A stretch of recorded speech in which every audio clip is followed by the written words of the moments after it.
আবারও ফিরে যেতে মন চায় সেই ছোটবেলার স্মৃতিতে। দেখুন তৈরি করে ফেলেছি খাস্তা।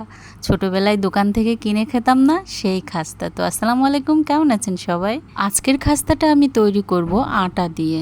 ফ্রেশ যে আটাটা আছে সেটা থেকেই আমি 2 কাপ আটা নিয়েছি। সামান্য দিয়েছি বেকিং পাউডার, কালো জিরা, স্বাদ মতো লবণ আর তেল দিয়ে একটা খাস্তার খামির তৈরি করে নেব। খাস্তার খামির তৈরি করতে দেখুন মুঠের ভিতর যখন চলে আসবে আটাটা, তখনই আমি রুম টেম্পারেচারে রাখা পানি দিয়েই একটা ডো তৈরি করে 10 মিনিটের জন্য রেখে দেবো। এই ফাঁকে তৈরি করে নিই শিরা। শিরাটা তৈরি করতে আমার 1 কাপ নিয়েছি চিনি আর সেই কাপেরই 2 কাপ পানি।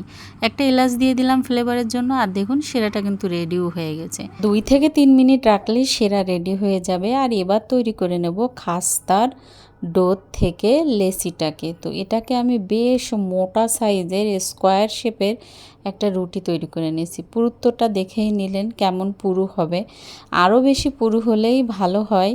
তো আমি বাসায় তৈরি করার মতন করেই করে নিয়েছি, এই যে দেখুন। তো এবার এটাকে আমরা তেলে ভাজবো। তো তেলে লো টু মিডিয়াম হিটেই কিন্তু এটাকে ভাজতে হবে। আর এটার কালার যখন চেঞ্জ হয়ে আসবে তখন এটাকে আমরা নামিয়ে রাখবো এবং গরম গরম শিরার ভিতরেই এটাকে ভিজিয়ে পরিবেশন করব। আসলেই সেই লেভেলের অস্থির হয়েছে এটা কিন্তু খেতে। পাস্তাটা তৈরি করা দেখে ছোটবেলার কথা মনে পড়ে গেল না বলুন? বলতে কিন্তু ভুলবেন না কেউ। আর সবাই ভালো থাকবেন, সুস্থ থাকবেন। আল্লাহ হাফেজ।